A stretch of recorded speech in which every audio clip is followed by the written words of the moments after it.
மரங்கள் பேசுகிறது. இதுவரை யாரையோ பாராட்டுவதற்கு நடந்த மாநாடுகளில் நாங்கள் மேடைகளாக இருந்தோம். முதல் முறையாக எங்களை பாராட்ட நடக்கும் மாநாட்டில் நாங்களே மேடையாகிறோம். எதையோ எழுதுவதற்கு காகிதங்களாயிருக்கிறோம். முதல் முறையாய் எங்களை பற்றி நீங்கள் பேசுவதை கேட்க காதுகளாயிருக்கிறோம். தொடர்ந்து தமிழன் என்று சொல்லடா, தலை நிமிர்ந்து நில்லடா என்று திசைகள் தோறும் தெரிவித்துக் கொண்டிருக்கக்கூடிய வஞ்சிக்கப்பட்ட தமிழர்களின் வரமாய் நிற்கின்ற அண்ணன் சீமான் அவர்கள் உங்கள் மத்தியில் இப்பொழுது வளம் காப்போம், வளம் சேர்ப்போம் என்று பேச வருகிறார்.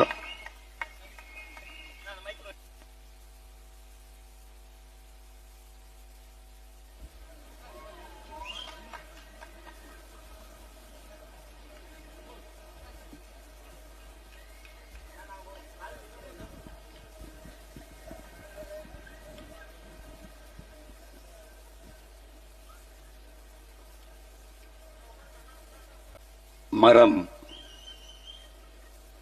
மண்ணின் வரம், அதை வளர்ப்பதே மனித அறம். வனம் செய்வோம் என்ற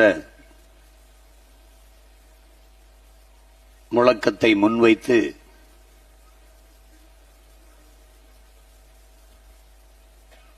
நாம் தமிழர் கட்சியினுடைய சுற்றுச்சூழல் பாசறை இந்த மாநாட்டை ஒருங்கிணைத்து நடத்தி கொண்டிருக்கிறது.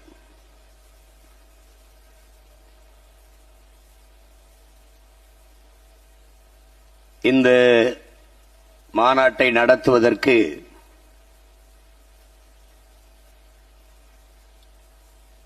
காடுகள் தேடி அலைந்தபோது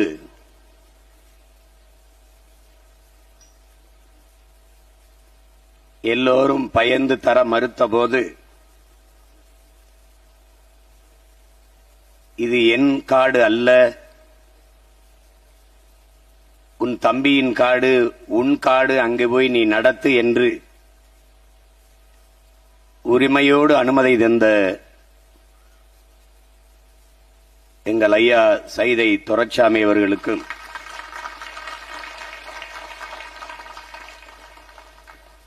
என்னுடைய நன்றியை தெரிவித்துக் கொள்கிறேன். இந்த காடை பார்க்கிற போது மனிதநேய அறக்கட்டளை வைத்து பல்லாயிரக்கணக்கான பிள்ளைகளை படிக்க வைத்து இந்திய குடிமைப் பணிக்கு அனுப்பிய பெருமகன் நம்முடைய ஐயா சைதை துரைசாமி அவர்கள்.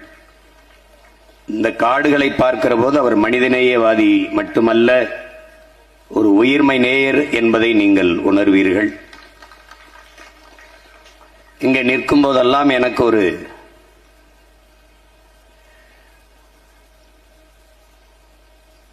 நெகிழ்வும் நினைவு பகிர்வும் வரும். அதுவே என்னுடைய ஆறுயிர் இளவல் வெற்றி துரைசாமி அவர்களுடைய நினைவு. அசைகிற இலைகளெல்லாம் அவன் சிரிப்பாக நான் பார்க்கிறேன், உணர்கிறேன். இங்கு வீசுகிற காற்றை அவனுடைய மூச்சு காற்றாகவே நான் உணர்ந்து சுவாசிக்கிறேன். என்னுடைய தம்பிக்கு இந்நேரத்தில் நன்றி செலுத்தி அவன் நினைவை போற்றுகிறேன். இங்கே இந்த மாநாட்டை சிறப்பிக்க பெருமைமிக்க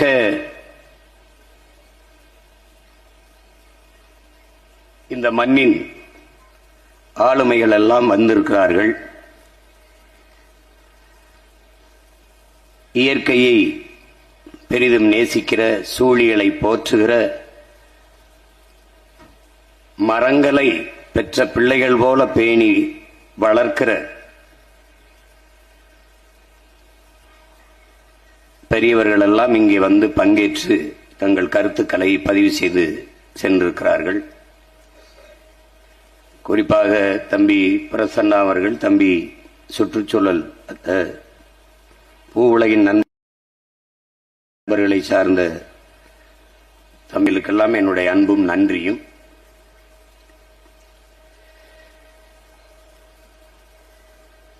இது மரங்களுக்கான மாநாடு என்று சொல்வதையும் விட நாம் நமக்கு உயிர்காற்றை தருகிற நம் தாய்க்கு நன்றி செலுத்துகிற ஒரு மாநாடு என்றுதான் இதை பார்க்க வேண்டும்.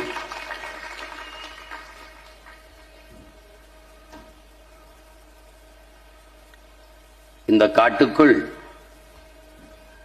புலிகள் நுழைந்தவுடனேயே ஒரு அணில் கூட கண்ணில் படவில்லை.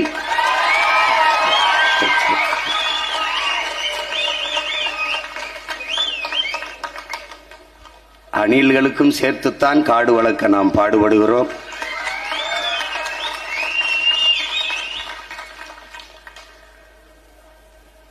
மரங்களுக்கு என்ன மாநாடு,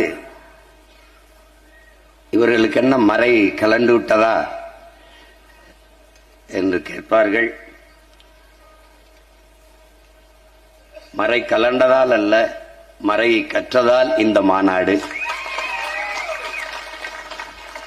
நீரின்றி அமையாது உலகு எனின் யார் யாருக்கும் வானின்றி அமையாது ஒழுக்கு என்ற எங்கள் மறை. மணிநீரும் மண்ணும் மலையும் அணிநிழற்காடும் உடையது அரண் என்ற எங்கள் மறை. தந்த வள்ளுவ பெருமகனாரின் அந்த வழியில் நின்று வாழ்கிற பிள்ளைகள் என்பதால் இந்த மாநாடு.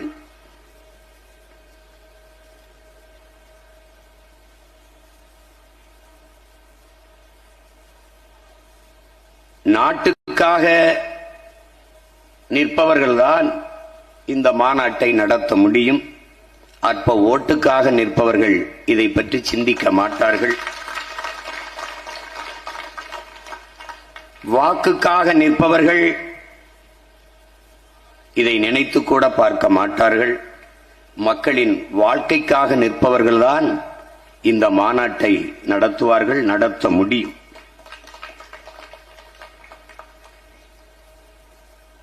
இங்கே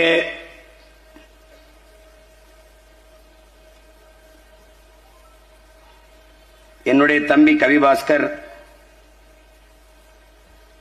எழுதிய கவிதை நூலை நாம் வெளியிட்டோம். நான் மரங்களுக்காக மாநாடு போடுகிறோம், நீ கொஞ்சம் கவிதை எழுதித்தா என்று கேட்டேன். அவன் எழுதி அந்த காலம் கடந்து விட்டதால் அது காட்சிப்படுத்த முடியவில்லை. அதை நூலை நாம் வெளியிட்டோம். எல்லோரும் வாங்கி நீங்கள் படிக்க வேண்டும். அதிலே என் தம்பி எழுதியிருக்கிறான், காடும் காடு சார்ந்த இடமும் முல்லை, அது தமிழன் வைத்த பெயர். காடும் காடு சார்ந்த இடமும் கொள்ளை, அது திராவிடம் தந்த துயர் என்று எழுதியிருக்கிறார்.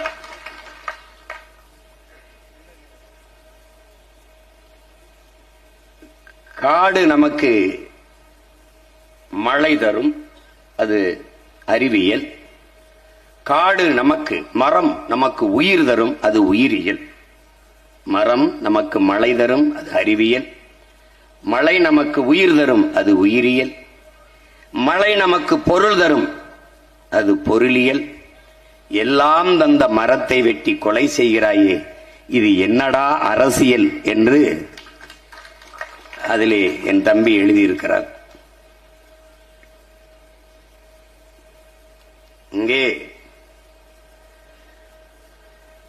மரம் போல நிற்கிறாயே என்று சக மனிதனை யாரும் திட்டாதீர்கள். ஆனால் எந்த மனிதனும் மரம் போல வாழ்வதில்லை. மனிதன் வேறு, மரம் வேறு என்று அந்த கவிதை நூலிலே என் தம்பி கவிபாஸ்கர் எழுதியிருக்கிறார். இன்னும் ஒரு நூல் வெளியிட்டோம், என்னுடைய தம்பி தபுசங்கர் அவர்களுடைய கவிதை நூல். அந்த கவிதையெல்லாம் என்னுடைய தம்பி அருள்ராஜன் அவர்கள் நெறியாள்கையில் எடுத்து சொல்லிக்கொண்டே வருகிறார். வாழ்நாள் முழுதும் மரத்தை வெட்டியவனுக்கும் சவப்பட்டி தந்தது மரம் என்று ஒரு கவிதை தம்பி எழுதியிருக்கிறார். இதிலே மரத்தின் அருமைகளை எடுத்துச் சொல்கிற அரிய கவிதை படைப்புகளை என் தம்பிகள் இருவரும் தந்திருக்கிறார்கள். வாங்கி நீங்கள் படிக்க வேண்டும், நம் பிள்ளைகளுக்கு படிக்க கொடுக்க வேண்டும். மரத்தின் அருமை குறித்து அருமை பெருமக்கள், அன்பு தம்பிகள், நம்முடைய போற்றுதற்கும் வணக்கத்திற்கும் உரிய கவிஞர் பெருமக்கள் எல்லாம் நமக்கு எடுத்து சொன்னதை கவிதையாகவும் காணொளி ஆவணங்களாகவும் பார்த்தோம்.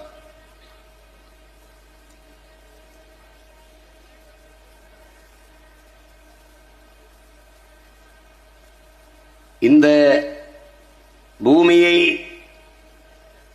சமநிலைப்படுத்துவதில் மரத்தின் பங்கு மகத்தானது என்பதுதான் அறிஞர்கள் எல்லோருடைய கருத்து.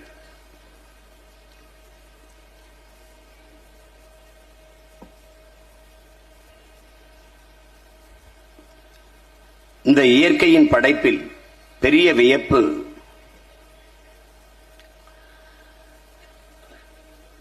எல்லா உயிர்களும் மூச்சுக்காற்றை, உயிர்காற்றை, ஆக்சிஜனை சுவாசித்துவிட்டு நச்சுக்காற்றை வெளியிடும். மனிதர்கள் உட்பட எல்லோரும், மனிதர்கள், விலங்குகள், பறவைகள் எல்லாம். ஆனால் மரங்கள், தாவரங்கள் மட்டும்தான் நச்சுக்காற்றை சுவாசித்துவிட்டு உயிர்காற்றை, ஆக்சிஜனை வெளியிடும். நம் முன்னால் அடர்ந்து இருக்கிற இந்த மரம் கார்பன் டை ஆக்சைடை, கரிய அமில வாயுவை சுவாசித்துவிட்டு உயிர்காற்றான ஆக்சிஜனை வெளியிடுகிறது. அதனால் நாம் உயிர் வாழ்கிறோம். நாம் உயிர்காற்றை சுவாசித்துவிட்டு நச்சுக்காற்றை வெளியிடுகிறோம். இந்த இயற்கையின் இந்த முரண் விதி இல்லை என்றால் உலகில் எவ்வுயிரும் வாழ முடியாது. அதை நினைவில் வைத்துக் கொள்ளணும். அதனால் மரம் அல்ல, நம் உயிர் என்பதை நாம் உணர வேண்டும். நீங்கள் உயிர் என்றால் ஏதோ என்று கற்பனை செய்து கொண்டீர்கள். உயிர் என்றால் ஒன்றுமில்லை, அது காற்று. என்றைக்கு நீங்கள் சுவாசிக்கிற மூச்சை உள்ளிழுத்து வெளியிடுகிற திறனை இழக்கிறீர்களோ அன்றைக்கு மரணிக்கிறீர்கள். அவ்வளவுதான். மரணம் என்பது மூச்சு விட முடியாமை, மூச்சு விடுவதை நிறுத்திக் கொள்வது. அப்படி என்றால் நீங்கள் சுவாசித்துக் கொண்டிருந்த காற்றை இன்னொருவர் சுவாசித்துக் கொண்டு செல்கிறார். அது பறையர் காற்று, படையாச்சி காற்று, நாடார் காற்று, தேவர் காற்று, கவுண்டர் காற்று, அந்த உடையார் காற்று, பிள்ளை காற்று, முதலியார் காற்று, ஒரு காற்றும் இல்ல, ஒரே காற்று, இவர் தந்த காற்று. அதனாலதான் கீழே உட்கார்ந்துருக்கவங்களை எல்லாம் பார்த்தது எப்படி நக்கெல்லாம் சிரிக்குது. பைத்தியக்கார பயல்களா. அதனாலதான் மரங்களோடு பேசுவோம், மரங்களுக்காக பேசுவோம். ஏன்? மரம் நம் அன்னை, மரம் நம் தாய், மரம் நம் தாய்.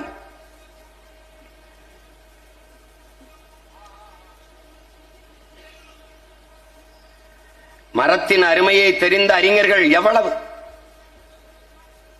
நம்மோடே வாழ்ந்த பெருமக்கள், நம்முடைய அப்பா நம்மாழ்வார் அவர்கள், நாம் படித்தறிந்த வங்காரி மாத்தாய், அங்கே நம்முடைய அறிவியலின் அடையாளம் ஐயா அப்துல் கலாம் அவர்கள், அம்மா அல்பாசா அவர்கள், மீரா அல்பாசா புதுச்சேரி அன்னை அவர்கள், நம் அருமை சகோதரன் ஜனங்களின் கலைஞன் என்ற இளம் கலைவாணர் விவேக் அவர்கள், ஐயா அப்துல் கலாம் அவர்களை சந்திக்கும் போது, நீங்கள் 1 கோடி மரம் நடுங்களே, நீங்கள் நடுங்களே விவேக், நீங்கள் நடும்போது மற்றவர்களுக்கு ஒரு முன்னுதாரணமாக இருக்கும், அவர்களுக்கு ஒரு உந்துதலாக இருக்கும், ஒரு எடுத்துக்காட்டாக இருக்கும் என்று சொன்ன காரணத்திற்காக அன்றிலிருந்து மரம் நடுவதற்கு தொடங்கினார். 36 லட்சம் மரங்களை நட்டிருந்தார். 1 கோடி மரத்தை தொடுவதற்கு முன்பு அவர் உயிர்காற்று நிறுத்தப்பட்டு விட்டதான் அங்கே இருக்கிறது அவருக்கு. அதனாலேதான் நன்றி செலுத்துகிறோம்.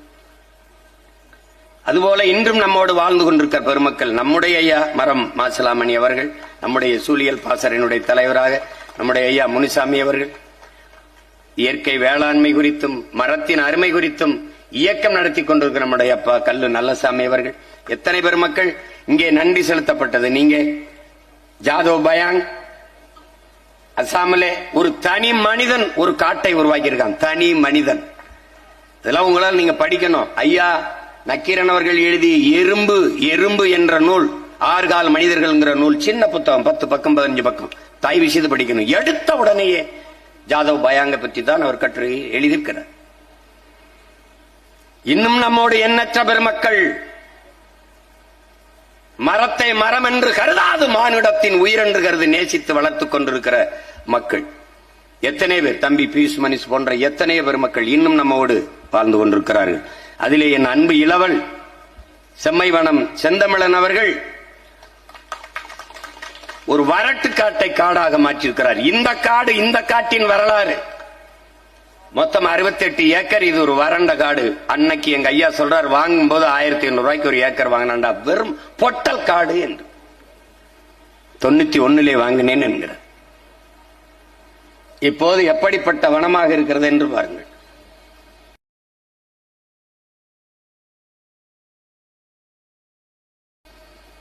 தாயாக முடியுமா என்றால் முடியும், மண்ணில் ஒரு மரத்தை நட்டால் என்கிறார்.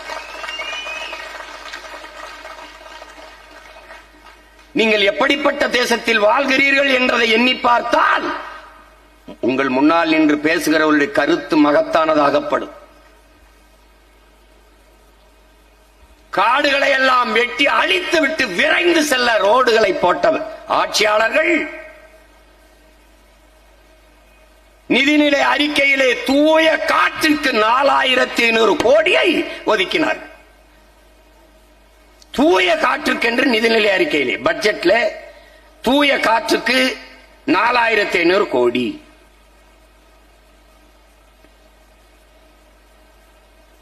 இதை கேட்கும் போது நீங்க எப்படி எடுத்துக்கிட்டீங்க? 4500 கோடி தூய காற்றுக்கு. எப்படி தூய காற்று எப்படி கொண்டு வருவீங்க? எங்க இருந்து வாங்கிட்டு வருவீங்க? எந்த நாட்டில இருந்து வாங்கிட்டு வருவீங்க சொல்லுங்க? பாதுகாப்புக்கு என்று ரபேல் விமானம் பிரான்ஸ்ல வாங்கினீங்களா அப்படியா? இல்ல பெட்ரோல் டீசல வேற நாட்டில் வாங்குறீங்களா அப்படியா? காற்றை எங்கிருந்து வாங்கி வருவீர்கள்? அதை எப்படி தன் நாட்டு குடிகளுக்கு விநியோகம் செய்வீர்கள்? எப்படி எப்படி?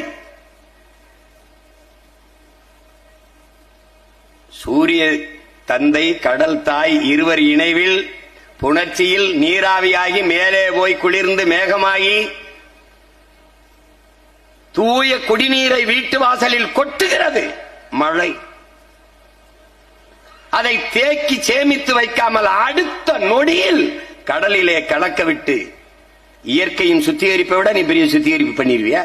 கடல்ல கலக்க விட்டுட்டு கடல் நீரை சுத்திகரித்து குடிநீராக்கி தருகிறோம் என்று 50,000 கோடிக்கு பணம் ஒதுக்கிய ஆட்சியாளர்கள் கிட்டே நீங்கள் வாழ்ந்து கொண்டிருக்கிறீர்கள்.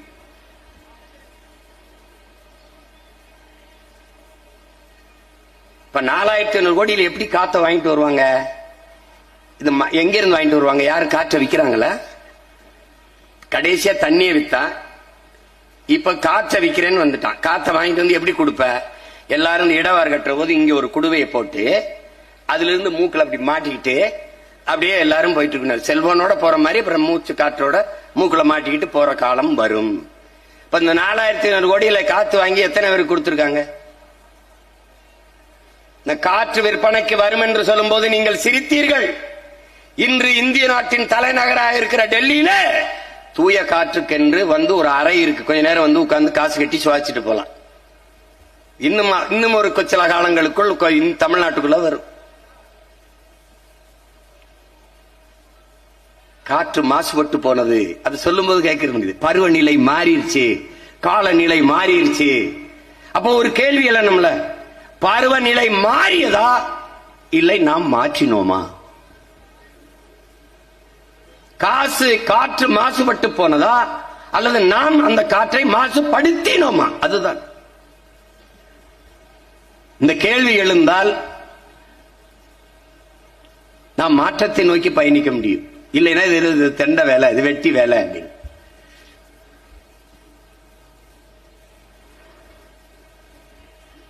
உலகம்ங்கிறது என்ன? உயிரினங்கள் என்ன? உயிரினம் என்ன? நிலம், தீ, நீர், வளி, விசும்பு, விசும்போடு ஐந்தும் கலந்த மயக்கம், இதான் உலகம்னு தொல்காப்பியம் சொல்லுது. உனக்கு நிலம், நெருப்பு, நீர், வான்வெளி, காற்று இதெல்லாம் சேர்ந்துதான் ஆகாயம், இதெல்லாம் சேர்ந்துதான் உனக்கு உலகம். இந்த ஐம்பூதங்கள் என்கிறார்கள், நாம் அதை ஐம்பெரும் ஆற்றல் என்கிறோம். தூய தமிழ்ல ஐம்பெரும் ஆற்றல் என்கிறோம். பூதம் என்றால் பேராற்றல், அந்த பூதத்தால எல்லாம் முடியுங்கிற. அது மாதிரி ஐம்பெரும் ஆற்றல். இந்த ஆற்றல் இல்லாத உலகில் எவ்வுயிரும் இல்லை. மனிதன் மட்டும் இல்ல, எவ்வுயிரும் இல்லை.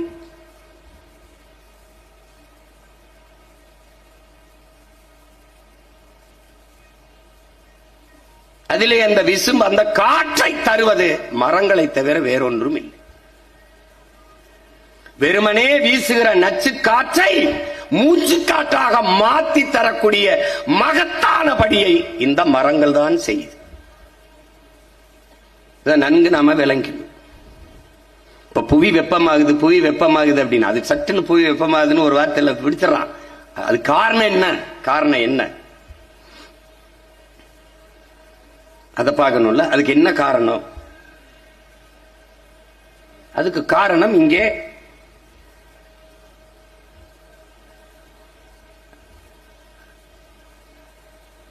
தொழில் புரட்சி என்ற வந்ததில் இருந்து அந்த பூமியின் அடுக்கு கீழே இருக்கிற அந்த எரிபொருள்களை எடுத்து நாம் எரிக்க ஆரம்பிக்கும் போது அதுலதான் அதிகமாக இந்த புகை தான் இதற்கு காரணங்கிறான். இது எதது? நச்சு ஆலைகளின் வெளியிடுகிற புகை. இன்னைக்கு ஸ்டெர்லைட்டு, இந்த இங்க எண்ணூர்ல இருக்கிற ஆலைகள், இந்த மாதிரி இந்த நச்சு ஆலைகளினுடைய புகை, அதோட இந்த கார்கள் வெளியிடுகிற பெட்ரோல் டீசல் புகை, இது எல்லாம் இங்க இருந்து போற தூசி, இந்த மின் உற்பத்தி இங்க இருக்குல்ல, இப்ப இந்த அணு உலை, இந்த மாதிரி இவையில் இருந்து போற நச்சு புகைகள், இதெல்லாம் சேர்ந்துதான், இதெல்லாம் சேர்ந்து என்ன ஆயிருது? புவியை வெப்பமாக்குதுங்கிறான். நீங்க நல்லா கவனிச்சுக்கணும். 450 கோடி ஆண்டுகள் ஆயிடுச்சு இந்த பூமி உருவாகி. சூரியனுக்கு நமக்கும் 15 கோடி கிலோமீட்டர் இருக்கு. எவ்வளவு? 15 கோடி கிலோமீட்டர்ல நம்ம இருக்கோம். 15 கோடி கிலோமீட்டர்ல இருக்கிற நாமே இந்த மரத்துக்கு இருக்கும் போதே வெப்பமா இருக்கு. அப்ப வெளியில வேணா எப்படி இருக்குது? அப்ப எவ்வளவு பெரிய வெப்பம் இருக்குது பாருங்க. 15 கோடி கிலோமீட்டருக்கு அங்க இருக்காம, ஆனாலும் நம் வெப்பத்தை தாங்கிக் கொள்ள முடியல. ஆனால் வளிமண்டலம் என்று, விண்வெளியில் வளிமண்டலம், காற்று படலம் என்று இருக்கு வளிமண்டலம். அதுதான் அந்த வெப்பத்தை, சூரியனில் இருந்து வருகிற வெப்பத்தை பூமிக்கு நேரடியாக வரவிடாமல் தடுக்குது. தடுத்து அப்படி நம்ம ஃபில்டர் பண்ணுதுன்னு சொல்லுவோம்ல, அப்படி தடுத்து அங்கிருந்து பட்டு தெரிக்குது. அப்படி தண்ணி தரையில ஊத்துன சிமெண்ட் தரையில் ஊத்த தெரிக்கும்ல, அப்படி சூரிய ஒளி அப்படி வெப்பம் அப்படி தெரிக்குது. தெரிச்சு அதான் நிறப்பிரிகைங்கிற, புற ஊதாக்கதுங்கிற, மொத்தமாவே இது வெள்ளையா தான் இருக்கணும். அது ஏன் அப்ப வானமும் கடலும் நீளமா இருக்கு? இந்த நிறப்பிரிகையில் நீல நிறம் அதிகமா இருக்கு. இந்த வானவெல்ல எல்லா வண்ணமும் தெரியும், வெள்ளை தெரியாது. அப்ப புற ஊதா கதிர்கள் சிதறதுனால வானம் முழுக்க நீளமா தெரியுது. பெரும்பரப்புல இருக்கிற கடல் நீங்க கவனிச்சுக்கணும். இந்த பூமி பந்தில இந்த இதுல 70 விழுக்காடு நீர் தான், 30 விழுக்காடு தான் நிலப்பரப்பு. அந்த நிலப்பரப்பில் 1/3 பங்கு காடு இருக்கணும். அப்ப இது என்ன ஆகுது? அங்க இருந்து நேரடியாக வெப்பம் பூமிக்கு வராமல் தடுக்கிற வேலையை வளிமண்டலம் என்ற காற்று படலம் செய்கிறது. அந்த காற்று படலத்தை உருவாக்குவது யார்? அது இந்த காடுகள் தான், மரங்கள் தான். அதை நம்ம என்ன சொல்றோம்? ஓசோன் படலம்ங்கிறோம். அறிவியல் பேர்ல நம்ம தமிழ்ல வளிமண்டலம், காற்று படலம்னு சொல்றோம். இதுல உலகத்தின் நுரையீரலாக இருக்கிற அமேசான் மலைக்காடுகள் 20 விழுக்காட்டை நிறைவு செய்யும். மீதி எல்லாம் கடலுக்குள்ள இருக்கிற நீல பச்சை பாசி. அறிவியல் பேர் ஆல்கா, நம்ம சொல்றது நீல பச்சை பாசி. அந்த செடிகளில் இருந்துதான் அதிகமாக ஓசோன் காற்று மேலே சென்று அந்த காற்று படலத்தை அப்படியே வச்சிருக்கு. அந்த காற்று படலம் மட்டும் இல்லை என்றால் எந்த உயிரும் இல்லை, எரிஞ்சு சாம்பலாயிடுற. எனக்கு புரியுதுன்னு நினைக்கிறேன். உன்னால அந்த வெப்பத்தை தாங்க முடியாது, எதிர்கொள்ள முடியாது. அந்த வளி மண்டலம் தடுத்து நல்லா கவனிச்சுக்க, காட்சிப்படுத்தி பாரு. இப்ப பண்ண முடியல, அப்புறம் இப்ப எடுத்து பண்ணி போட்டுவேன். தடுத்து அதுக்கு கீழே வருகிற அந்த வெப்பத்தை உன்னால தாங்க முடியாது. அப்ப தாங்குற அளவிற்கு தடுத்து நிறுத்துபவன் யார்? இந்த மரங்கள். இந்த மரம் என்ன செய்து? இந்த மரத்தின் இலைகள் எல்லாம் பழுப்பு நிறமாகத்தான் இருக்க வேண்டும். இப்ப இந்த மரத்துல ஒரு இலை பட்டுச்சுன்னா பழுப்பா இருக்கும், கீழே விழுந்ததெல்லாம் பாரு பழுப்பா இருக்கும், என்ன செத்துருச்சு. அந்த பழுப்பு நிறத்தில் தான் இந்த மரத்தின் இலைகள் இருக்க வேண்டும் நியாயமா. அது ஏன் பச்சையாகுது? சூரிய ஒளி வெப்பத்தை அது தாங்கி அந்த வெப்பத்தை உணவாக உட்கொள்ளுது. அதுல இருக்க ஸ்டார்ச் எடுத்து சாப்பிடுது, உணவா சாப்பிடுது. நமக்கு நஞ்சு, அந்த நஞ்சை அது உணவா சாப்பிடுது. அதை நம்முடைய பெரிய தகப்பன் நம்மாழ்வார் என்ன சொல்றாரு? ஒவ்வொரு மரத்திலும் சர்க்கரை தயாரிக்கிற தொழிற்சாலை இருக்குங்கிறார். அது அங்க இருக்கிற சர்க்கரையை உறிஞ்சி சாப்பிடுவதால், வெயிலை சாப்பிட்டு விடுவதால் வெப்பம் தனியுது. பழுப்பு நிறத்தில் இருக்க வேண்டிய, மஞ்சள் நிறத்தில் இருக்க வேண்டிய இலை பச்சை நிறத்தை அடையுது. அப்படித்தான் தாவரங்கள், மரங்கள், செடி கொடி எல்லாம் புல்லெல்லாம் பச்சையத்துக்கு வர்றது காரணம் தான். அப்ப என்ன செய்யுது? அங்க தடுத்து உனக்கு கீழே நல்ல குழு குழு குழுன்னு வச்சுக்கிறான். யாரு? உயிரும் தரான், வெப்பத்தை தணிக்கிற கொடையாவும் இருக்கான். யாரு? இவன் தான். பார்க்க எப்படி இருக்கான்னு நினைச்சுக்கிட்டு இருக்காத, இவன் தான். இவையில என்ன ஆவ? கறிக்கட்டையா செத்து கிடப்ப. அப்போ பூமிக்கு வருகிற வெப்பத்தை தடுத்து ஒரு மரத்துக்கு கீழே நீ நிக்கிற போது குழு குழுன்னு இருக்குது. காரணம் இவன் தான். சாதாரணமா என்ன பண்ற? போயிட்டு இருக்கும்போது அந்த ஓட்டுநர்ட்ட, மரத்தில் நிழல்ல விடுப்பா வண்டிய, மரத்து நிழல்ல விடுப்பா வண்டிய, மரத்து நிழலே வண்டியை விட வேண்டும். சரி, அதற்கு முதல்ல ஒரு மரத்தை நடணும், அதுதான் முதல்ல சரி. புரியுதா? எல்லாருக்கும் மரத்து நிழல்ல விடுப்பாங்க. நம்முடைய அரசு எப்படி இருக்கும்? என்ன சொல்லும்? நம்முடைய அரசு என்ன சொல்லும்? மரம் நடுவோம், மழை பெறுவோம், சின்னதை எழுதி போடும். அவனுடைய பொறுப்பு முடிஞ்சிருச்சு. மரம் எங்க நடும்? செய்தித்தாள் விளம்பரத்தில் நடும். ஒவ்வொரு தலைவனின் பிறந்த நாளையும் 1 கோடி மரம் நடுவோம். எங்க? செய்தித்தாள். இப்ப நாம இந்த வேலையை செய்யறோம். செயல் அரசியல், சேவை அரசியல் செய்ய நினைக்கிறவன் தான் இந்த வேலையை செய்வான். செய்தி அரசியல் செய்பவன் இதை செய்ய மாட்டான். கட்சி அரசியல், தேர்தல் அரசியல் செய்ய நினைப்பவன் இந்த வேலையை செய்ய மாட்டான். மக்களுக்கான செயல் அரசியல், மக்களுக்கான அரசியல் எவன் செய்ய நினைக்கிறானோ அவன்தான் இந்த வேலையை செய்வான். அப்படி போடப்பட்டதான் மாடு ஆடுகளின் மாநாடு, மரங்களின் மாநாடு, மலைகளின் மாநாடு, தண்ணீர் மாநாடு நடக்க இருப்பதும் அப்படித்தான்.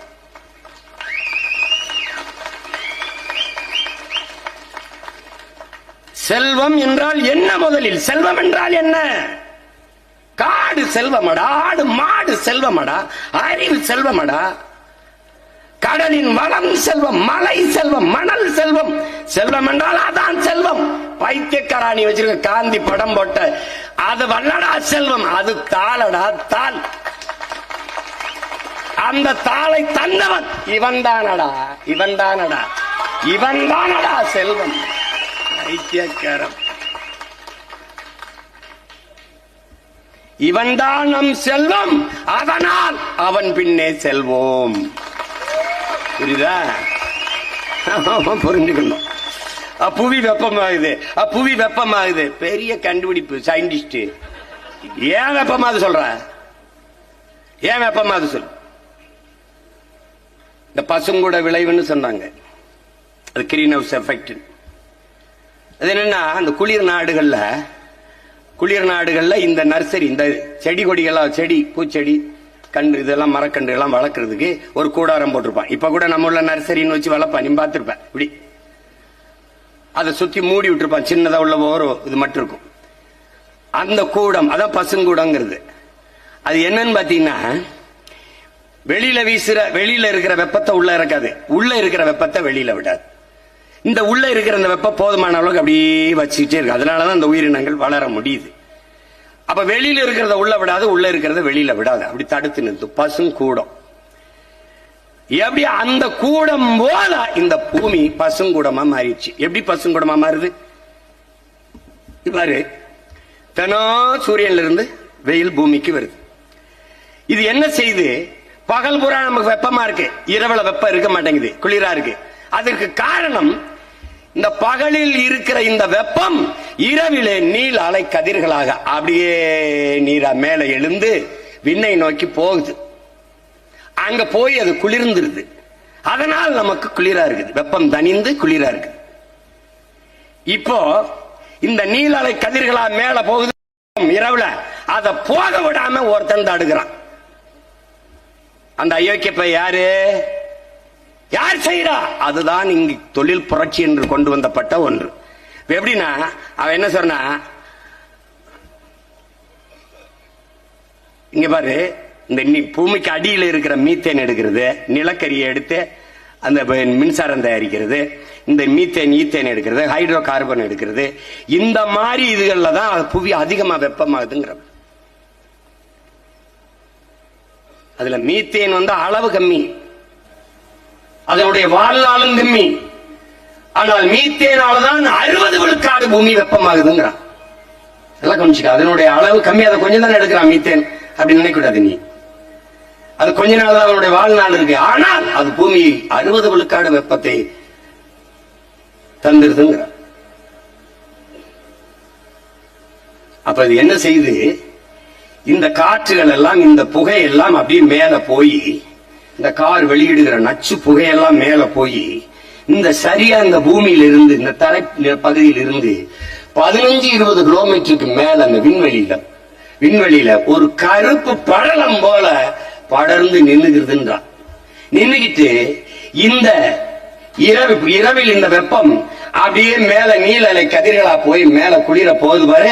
அது அங்க மேல போக விடாம இந்த கருப்பு படலம், இந்த புகை படலம் அப்படியே தடுத்து ஒரு போரை போட்டு போத்துற மாதிரி பூமிக்குள்ளேயே நிறுத்திடுதுங்க.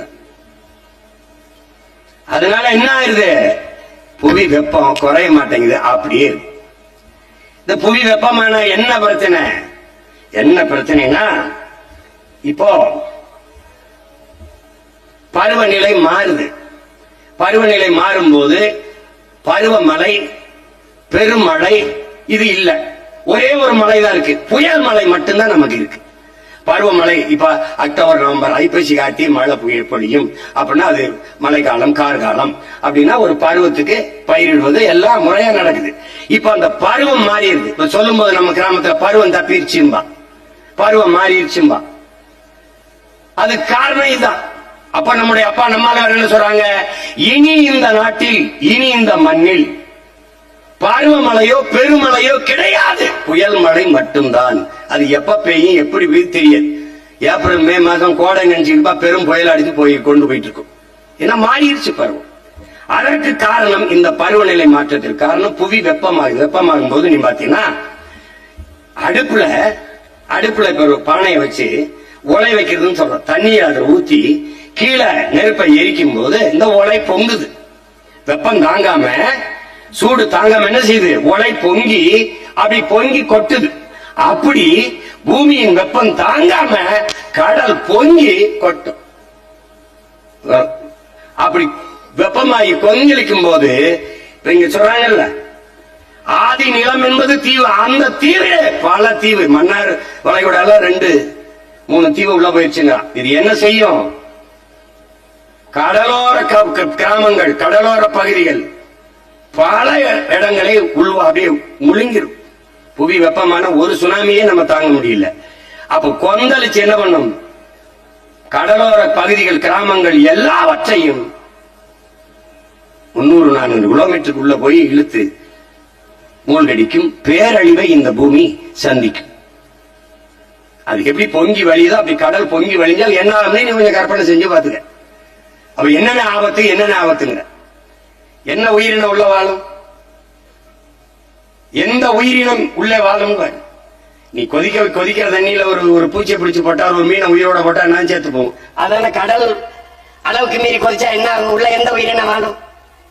மனித உணவு தேவைகள் 33 விழுக்காடை கடல் உணவு தான் நிறைவு செய்துங்கிறான். கடல் வெப்பமாயி கொந்தளிச்சு பூரா செத்து போச்சுன்னா பட்டி எடுத்து நீ சாக வேண்டியதுதான். அப்ப ஒவ்வொன்றையும் நீ பார்க்கணுங்க. அப்ப பருவநிலை மாறும்போது புவி வெப்பமாகும்போது என்ன ஆகுது? இமயமலையெல்லாம் பனிப்பாறையை கொண்ட மலை. 15,000 இடத்தில் இருந்து பனிப்பாறைகள் உருகி ஓடியாது வெப்பத்துல. அதனாலதான் வட இந்திய நதிகள் வற்றாமல் இருக்க காரணம் இமயமலையில் இருக்க பனிப்பாறைகள். அந்த நீரை நாம் நன்னீர் என்கிறோம். குளிர்காலத்தில் அப்படியே உறைஞ்சி இருக்குது, வெப்ப காலத்தில் உருகி அப்படி கடன்னு ஓடி வருது. அதனாலதான் கங்கை, இந்த பிரம்மபுத்திரா போன்ற நதிகள் எல்லாம் வற்றாமல் இருக்கிறது காரணம் தான். அதையும் அப்பா 2030 அதுக்கு ரொம்ப காலம் இல்ல, இப்ப 26 ஆகப்போது, 25 முடியுது. அவர் சொன்ன கணக்குப்படி இன்னும் 4 ஆண்டு இருக்கு. 2030க்குள் 85 விழுக்காடு அந்த பனிப்பாறை உருகி ஓடிடும். 85 விழுக்காடு பனிப்பாறை உருகி ஓடினால் வட இந்திய நதிகளும் வறண்டு போகும். அப்புறம் என்ன ஆகும்? அது நான் சொல்ல வேண்டியதுல உனக்கே தெரியும். அப்ப நீரற்ற நகரம் மாதிரி நீரற்ற நாடாக நாம் மாறுவோம். அப்ப புவி வெப்பமாகுதனால் மிகப்பெரிய பேரழிவை நோக்கி இந்த பூமி, இந்த உயிரினங்கள் போகும். அதுக்கு என்ன வழி இருக்குது அப்படின்னா, முதல்ல இந்த பூமியை, காற்றை, நிலத்தை, நீரை நஞ்சாக்குகிற நச்ச ஆலைகளை நிறுத்தணும். நீ வந்தால் சீமான் எப்படி வேலை கொடுப்ப? நான் தான் கொடுக்கிறேங்கிறனே. படித்தவன் படிக்காதவன் அனைவருக்கும் அரசு வேலை தர்றேன்றனே.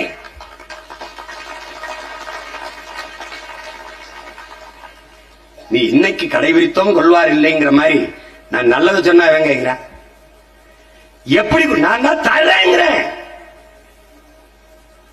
மூணா சாம்சங்ல தான், நோக்கியோ, கொண்டாய், அதுலதான் வேலையட. நிலமும் வளமும் சார்ந்த தொழிற்சாலைகள், வேலை வாய்ப்பு, வளர்ச்சிங்கிற.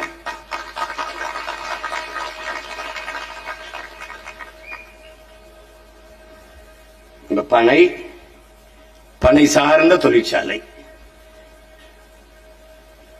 பனையில மாதிரி ஒரு பயன் தரக்கூடிய ஒரு உயிரினம் உண்டா? பனையிலிருந்து பொட்டி, பனையிலிருந்து பாய், பனையிலிருந்து நாறு, பனையிலிருந்து கட்டிலு, பனையிலிருந்து கொட்டான், பனையிலிருந்து கருப்பட்டி, பனையிலிருந்து கல்லு. என்ன உனக்கு வேணும்? கற்கண்டு, சக்கரை. அங்கங்கே தொழிற்சாலை. என் காற்று நஞ்சாகுமா? என் நீர் நஞ்சாகுமா? என் நிலம் நஞ்சாகுமா? கரும்பு 5000 ஏக்கர்ல கரும்புடா. கரும்புல இருந்து எத்தனை நாள் பெட்ரோல்? அந்த பெட்ரோல் வச்சு கார் தான் ஒண்ணும் இல்லடா, மின்சாரம் தயாரிக்கல. கரும்பு சக்கையில இருந்து சாப்பிடுற தட்டுட. கரும்புல இருந்து வெள்ளம், கரும்புல இருந்து சக்கரை, கரும்புல இருந்து கற்கண்டு எல்லாம் தயாரிக்கல. 5000 ஏக்கர் அங்கேயே தொழிற்சாலை. அங்கே 2000 ஏக்கர்ல தக்காளியில இருந்து பழக்கூழ், ஜாம், ஊறுகாய் தொழிற்சாலை. என் தாய்க்கு எதுக்கிட்ட படிக்கிறதுக்கு, ஊறுகாய் போடுறதுக்கு அவளுக்கு எதுக்கிட்ட எஜுகேஷன் போட்டுருவா. அதை சந்தைப்படுத்த என் தம்பி தங்கச்சிக்கு எஜுகேஷன் கொடுத்துருவேன். என்னடா நீ சொல்றேன் பைத்தியக்கார மாதிரி வீட்டுக்கு. 2000 ஏக்கர், 5000 ஏக்கர்ல ஏர்போர்ட் கட்ட என் மக்கள் மறுக்கிறான். பரந்தூர்ல அவன் மகன் நான், அம்மா நான் ஏர்போர்ட் கட்டல, அப்பா நான் ஏர்போர்ட் கட்டல, 5000 ஏக்கர்ல ஏறி வெட்டேன்னு கட்டா ஏற்றுக்கிறா மகனையும் பண்ண. அதான் என் பத்தி என்ன யாத்தால பண்ண.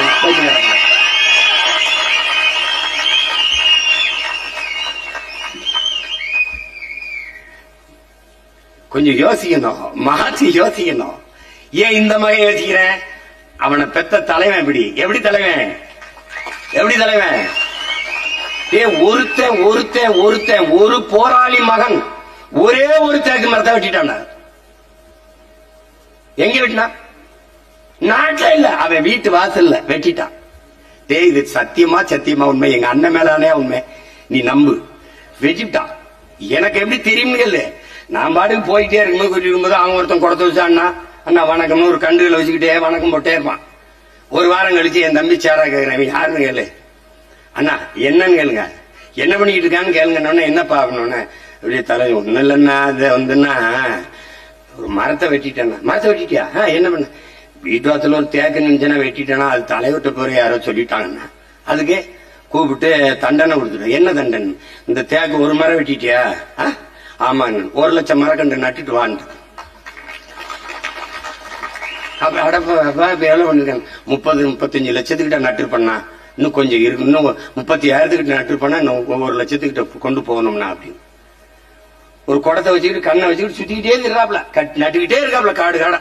அங்க தூரத்துல இருக்கும்போது அண்ணே நம்ம ஆள் பாருங்க அங்க நட்டுக்கிட்டு இருக்காப்ல பாருங்க அப்படின்னு அவன் காட்டின. அண்ணா இதெல்லாம் நான் நட்டது நான் வந்து அவனும் இதே மாதிரி 30,000-40,000 கண்டுகளை நட்டுட்டான். அப்படி இன்னைக்கு படங்கள் காணொளிகள் வருது எங்களுக்கு. என் தலைவன் நேசித்து நேசித்து நட்ட தேக்கு சவுக்கு இந்த காடுகள் இருக்குல்ல, அந்த காடு அப்படியே இருக்கு. அவன் பேர சொல்லி இதே மாதிரி நாடு எங்க கிட்ட இல்ல, ஆனால் என் தலைவனின் காடு அப்படியே இருக்கு.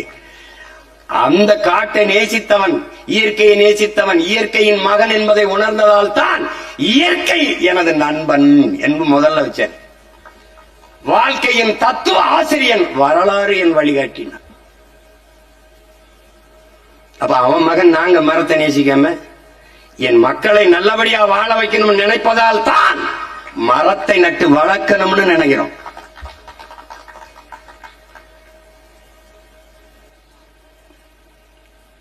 சிலப்பதிகாரத்துல நம்முடைய மூதாதை இளங்கோடிகள் மருங்கு வண்டு சிறந்து ஆர்ப்ப மணிப்பு ஆடை அதுபோர்த்து கருங்கையில் கண் விழித்து ஒழுகி நடந்தாய் வாழி என்று பாட்டூர். மருங்கு வண்டு சிறந்து, இரு கரையில இருக்க மரங்கள்ல வண்டு பாட்டு இசைத்துக்கிட்டு இருக்கு.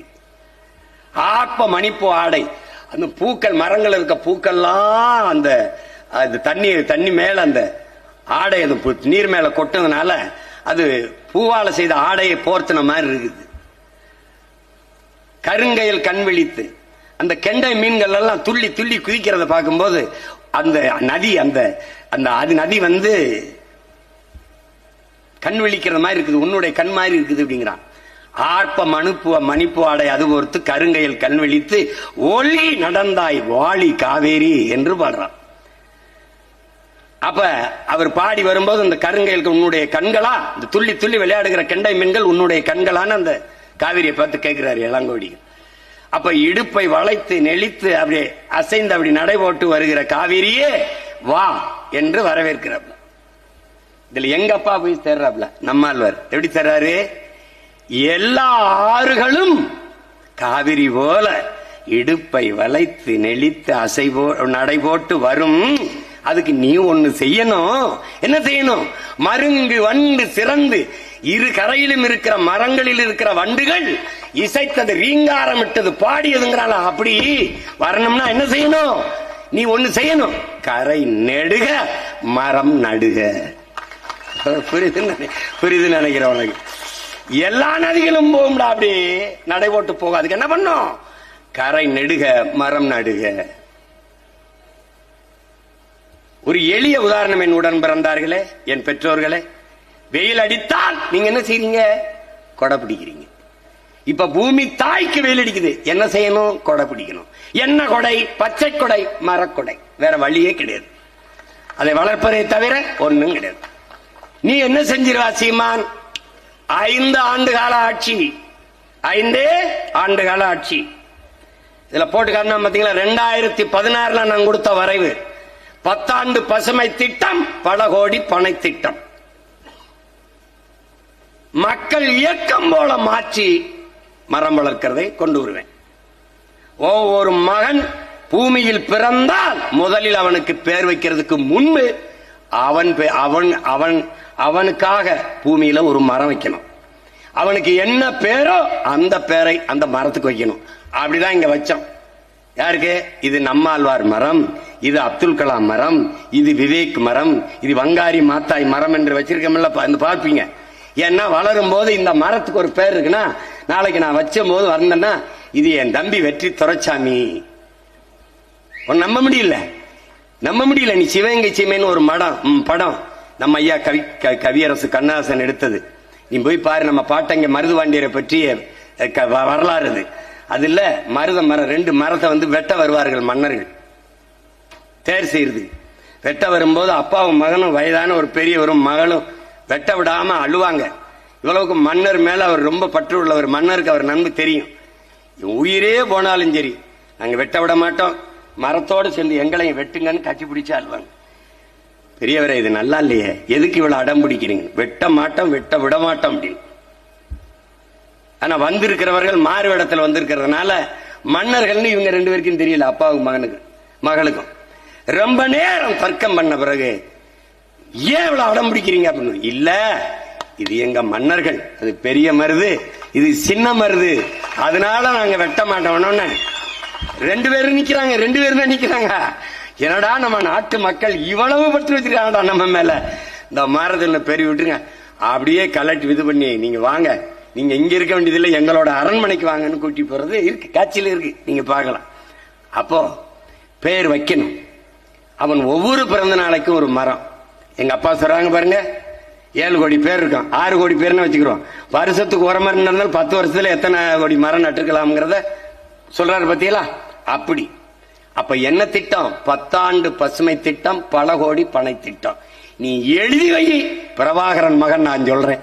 10 ஆண்டுகளை இந்த பூமி பந்தை, என் தாய் நிலத்தை பச்சை போர்வையால் நான் போத்திடுவேன். நீ சாலையில பயணித்து போனால் ஒண்ணு மேய்ச்சல் நிலம், இன்னொன்னு நீர்த்தேக்கம், இல்ல காடுகள், இல்ல வேளாண் பண்ணைகள். இததான் நீ பார்ப்ப. இப்படி திரும்பினா ஆடு மாடு மேய்ஞ்சுக்கிட்டு இருக்கும், இப்படி திரும்பினா காடா இருக்கும், இப்படி திரும்பினா வேளாண் பண்ணை நிலமா இருக்கும், அப்படி திரும்பினா நீர் தேக்கமா இருக்கும்.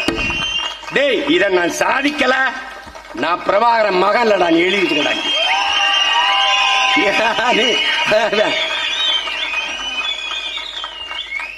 தம்பி. நான் உதட்டில இருந்து இதை சொல்லல, உள்ளத்தில் இருந்து சொல்றேன், இதயத்தின் அடித்தளத்திலிருந்து எடுத்து சொல்றேன். புரியுதா? யாரு எழுதி கொடுத்து வந்து நான் பேசல தம்பி.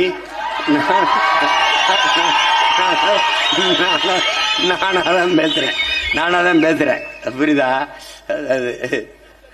ஆண்டன் சொக்கே வந்த ரஷ்ய எழுத்தாளன் சொல்றான், இது இந்த தோல்வியுற்ற சமூகம், தோற்று போன சமூகம்ங்கிறது எப்படி கண்டுபிடிக்கிறதுன்னா, எவனாவது ஒரு நல்ல சிந்தனையோடு ஒருத்தன் வந்தான்டா, அவனுக்கு எதிராக 1000 முட்டாளை இறக்கி விடுவான்டாங்கிறான். அது சொல்றான். ஏன் உண்மையிலே சொல்லியிருக்கான்பா. இதை வாய்க்கு வராத பேரத்து வராரு ஆண்டன் சொக்கே உண்மையிலே சொல்லியிருக்காப்ல. அதனால அதுல இருந்து தெரிஞ்சுக்கலாம் அது வீழ்ச்சி விட்டுற சமூகம்னு. நம்ம இப்ப பேசிட்டு போக நான் ஒரு ஆள் தான் பேசுறேன், 1000 பேர் பேசுவான். ஏன்னா அங்க கடையை வாடகைக்கு விடுறவன், வீடை வாடகைக்கு விடுறவன் அவன்லாம் கிடையாது. இப்ப வாயை வாடகைக்கு விடுறவன் அதிகமா வந்துட்டான். இதுல என்னன்னா, எங்காலும் ஒருத்தர் வர்றான், யாருன்னு பெரும்பர். இந்த உலகம் இனியவை, இந்த உலகம் இனியவை,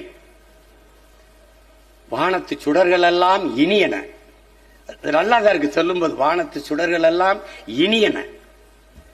அப்புறம் என்ன சொல்ற, மழை இனிது, மலை இனிது, காடு நன்று, ஆறுகள் இனியன,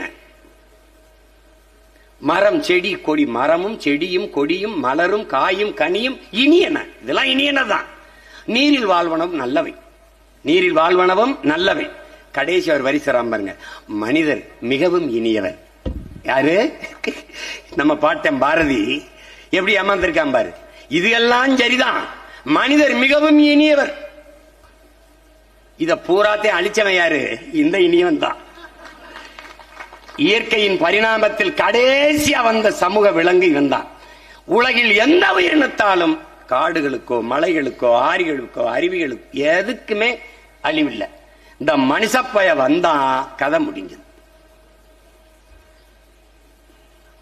அதான் கிளாடு புரிங்க சொல்றாங்க, ஆதியில் நாம் காடுகளில் பசிக்கு வேட்டையாடினோம், கிழங்குகளை உண்டோம், கனிகளை திண்டோம், அருவி ஆறுகளில் நீரள்ளி குடித்தோம், அப்போது நம் பூமி தாய் கண்ணிகளியாமல் கற்போடு இருந்தால். பிறகு இவர்கள் வந்தார்கள், பசிக்கு வேட்டையாடாமல் பண வேட்டையாடினார்கள்.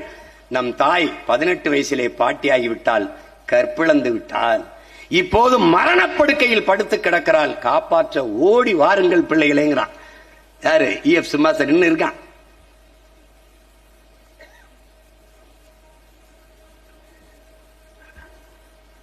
அப்ப இத அதே பிரான்ஸ் மண்ணில் ஆய்வறிஞர் கிளாடு புரிங்கவும் இதுதான், இந்த கருத்தை தான் வலியுறுத்துறார். அவன் என்ன சொல்றான்? உன்னால் உருவாக்க முடியாத ஒன்றை உனக்கு அளிக்கிற உரிமையை யார் கொடுத்தது? இந்த இயற்கைனா என்ன? எது மனிதனால் உருவாக்கப்படவில்லையோ அது எல்லாமே இயற்கை தான். மனிதனால் உருவாக்கப்பட்ட ஒன்றிற்கும் அடிப்படை இயற்கை தான். இப்போ இது எது? இந்த என் திரை, இது மனிதனால் உருவாக்கப்பட்டது. இப்ப நான் பேசிட்டு இருக்கிற இந்த ஒளி வாங்கி மனிதனால் உருவாக்கப்பட்டது. இந்த ஒளி பெருக்கி மனிதனால் உருவாக்கப்பட்டது. இந்த மேடை இது மனிதனால் உருவாக்கப்பட்டதுதான். ஆனால் இதுக்கான மூலம் யார் தந்தது? இவதான், பூமி தாய் தான், இயற்கை தான். விண் உயர கட்டடம், சந்திரமண்டலத்தை தொடர விண்கலம் பறக்குது மேல, கடல்ல மிதக்கிற கப்பல், சாலையில போகிற வேகமா போற வாகனங்கள், எல்லாவற்றத்திற்கும் மூலம் தந்தவள் பூமிதான். கழுத்துல போடுற வைரம், தங்கம் எல்லாம் அவதான். எல்லாவற்றையும் தந்த உன் தாய்க்கு நீ என்ன தந்தாய்ங்கிறத கேள்வி. பூமி என்பது பூமி அல்ல, நம் தாய். ஒரு தாய்க்கு என்ன நோய் இருக்கிறதோ அது தன் பிள்ளைகளுக்கு வரும். உனக்கு காச நோய் இருந்து இருமணினா அம்மாவுக்கு இருக்கான்னு கேட்பான். மஞ்சக்கான் மாலைக்கண் இருந்தா உன் பரம்பரைக்கு உன் தாய்க்கு இருக்கான்னு கேட்பான்.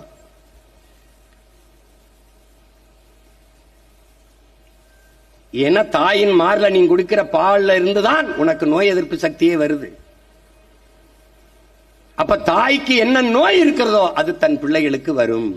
அப்ப பூமி தாய்க்கு என்ன நோய் இருக்கிறதோ அது தன் பிள்ளைகளுக்கு வரும். இப்ப அவளுக்கு ஒரு நோயும் இல்ல, அவளுக்கு எல்லா நோயையும் தந்தது அவன் பிள்ளைகள் தான். இதான் இங்க இருக்கிற சிக்கல். அவன் என்ன சொல்றான்? உங்கள் பிள்ளைகளுக்கு இயற்கையை நேசிக்க கற்றுக் கொடுங்கள், அது எல்லாவற்றையும் கற்றுக் கொடுத்துருங்கிறான். இயற்கையின் விதியை பாரு. வெப்ப காலத்துல உனக்கு இந்தந்த பழத்தை சாப்பிடணும்னு கொடுக்கும். சப்போட்டா கொடுக்கும், உனக்கு இளநீர் நொங்கு கொடுக்கும், பதநீர் கொடுக்கும், நாவற்பழம் கொடுக்கும், உனக்கு பலா கொடுக்கும், மா கொடுக்கும். எந்தெந்த பருவத்திற்கு எதை எதை சாப்பிடணும்னு இயற்கை உனக்கு கொடையாக கொடுக்குது. காலையில என் பிள்ளைக்கு இது உணவு, மாலையில இது உணவு, மதியம் இது உணவு என்று தாய் எப்படி தன் பிள்ளைக்கு கொடுப்பாலோ அப்படி நம் இயற்கை தாய் பூமி அன்னை நமக்கு தர்றா. ஆனால் அதுல மாசானுக புக்காக்கோ ஜப்பானிய வேளாண் விஞ்ஞானி என்ன சொல்றாரு? அந்தந்த பருவத்தில் கிடைப்பதை, இப்ப மாம்பழம்னா 2 மாசம் தான் கிடைக்கும். அந்த பருவத்தில் அதை உண்டு விட்டு விட்டுறணும். 2 மாதங்கள் கிடைக்கக்கூடிய ஒன்றை எல்லா காலங்களிலும் கிடைக்க வேண்டும் என்று நீ முயற்சி செய்கிற போது இயற்கையை மீறுகிறாய், இயற்கைக்கு எதிராக இயங்குகிறாய். அந்த இடத்தில் அதை பதப்படுத்த ரசாயனம் வேதிக்கு போகிறாய். அதான் பிரச்சனை, அதுதான் பிரச்சனை. இப்ப இதுக்கு என்ன மாற்று? நீ சொல்ற மீத்தேன் எடுக்காம என்ன சிமான் செய்யறது, நீ இந்த நிலக்கரியில மின்சாரம் எடுக்காம என்ன செய்யறது அப்படிங்கிற. இப்ப நீ கவனி, இது தீர்ந்து விடுகிற வளம். எது? மீத்தேன். நிலக்கரி தீர்ந்து விடுகிற வளம். 66 ஏக்கரை இதுவரை எடுத்திருக்கான் நெய்வேலியில. இன்னும் 26 ஏக்கரை எடுத்து நிறுத்தி வச்சிருக்கான். ஏன்? நம்ம இருக்கிறதுனால.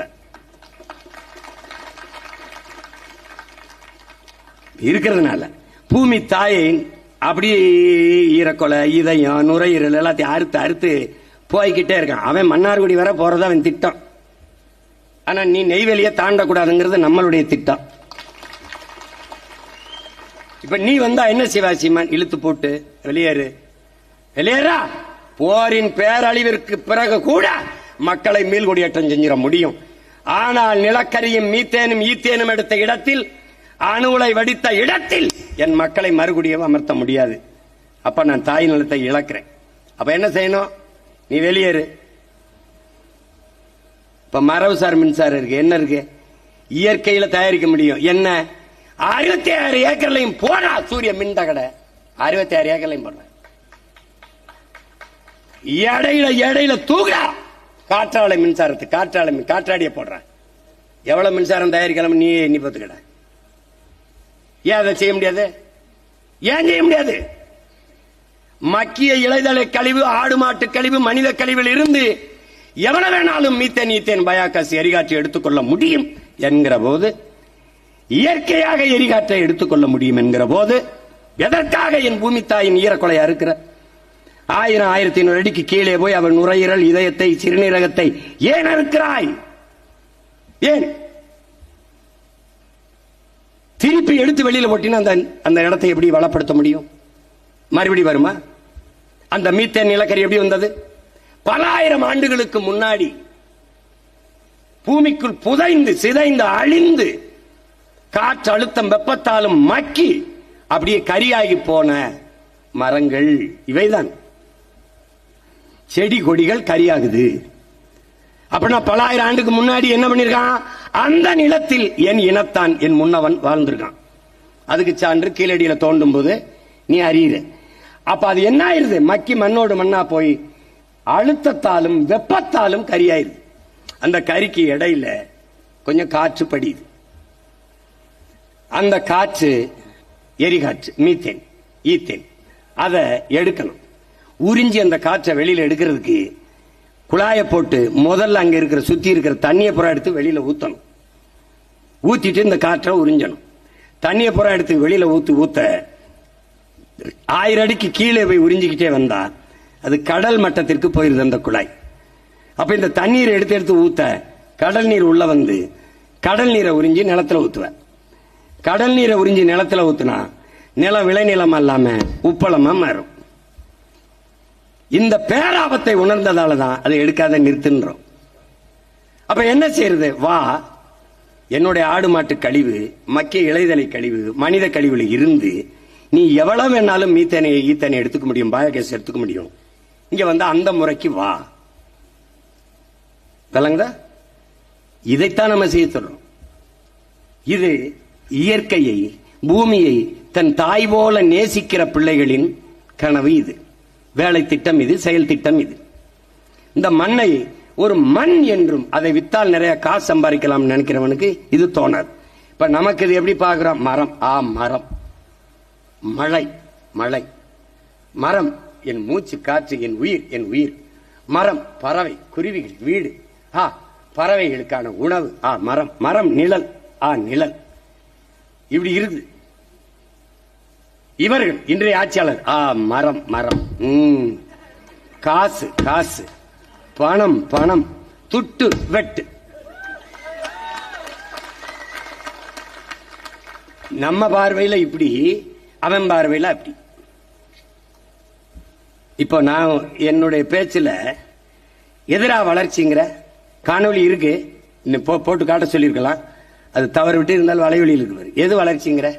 நான் வயிறு நிறைய பசியோடு இருக்கும்போது நீ விண்வெளிக்கு விண்கலம் ஏவறத வளர்ச்சிங்கிற. 5000 ஏக்கர்ல ஏர்போர்ட் கட்டி, ஏர்போர்ட்டி உழுகிறத விட்டுட்டு ஏர்போர்ட் கட்டி பறக்கிறத வளர்ச்சிங்கிற. உனக்கு வளர்ச்சினா என்னன்னு தெரியுமா? வயிற்றுல நான் பசியோடு இருக்க, அதை பத்தி கவலைப்படாம அப்படின்னு நான் பேசிட்டு இருக்கிறேன். அப்போ ஒரு காணொலி, ஒரு தங்கை, ஒரு 8 வயசு இருக்கும். அவ ஒரு திருமண நிகழ்வு, ஏதோ ஒரு நிகழ்வு. அந்த நிகழ்வுல சாப்பிட்டுட்டு ஒரு பெரிய வட்டையில எச்சி தட்டை போடுறாங்க. அந்த தட்டுல இருக்கிற மிச்ச மீதி இந்த உணவை எடுத்து எடுத்து தின்னுகிட்டு இருக்கு, முட்டிக்கால் போட்டு. அது வெள்ள கொடுமை, அது வெள்ள கொடுமை.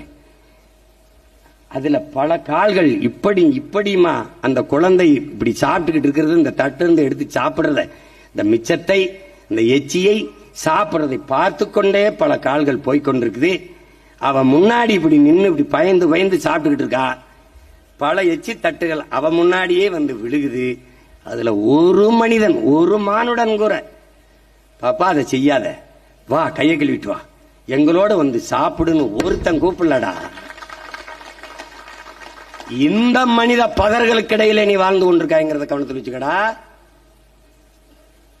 புரியுதா உனக்கு? எப்படிப்பட்ட சமூகத்தில் நீ இருக்கான்னு பாத்துக்க.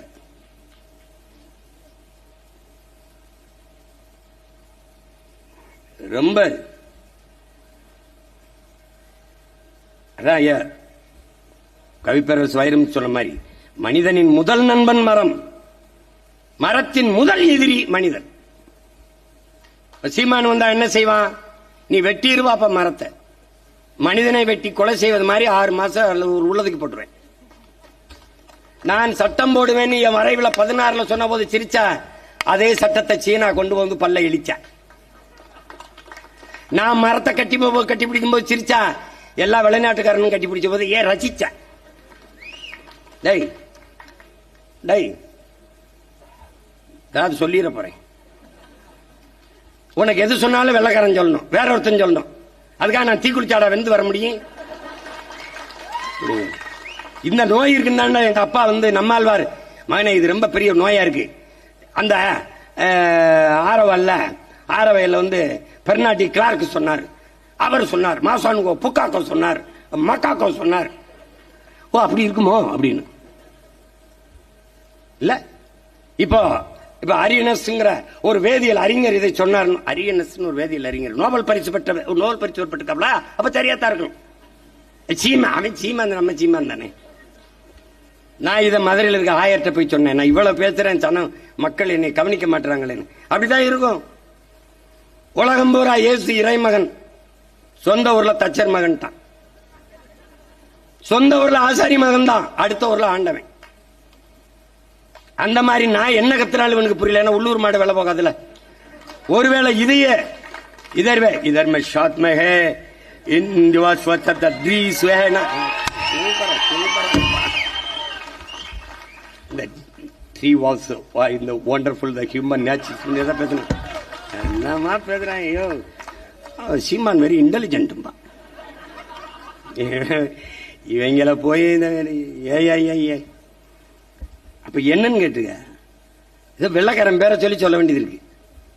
இப்ப கூட நம்ம சொல்றது இல்லப்ப, மதங்களை விடு மரங்களை நடு சீமான் அப்படின்னு போடாம சில்வஸ்டர் ஸ்டாலின் அப்படின்னு போடு. ஏன்னா அவனுக்கு இது நோயாயிருச்சு.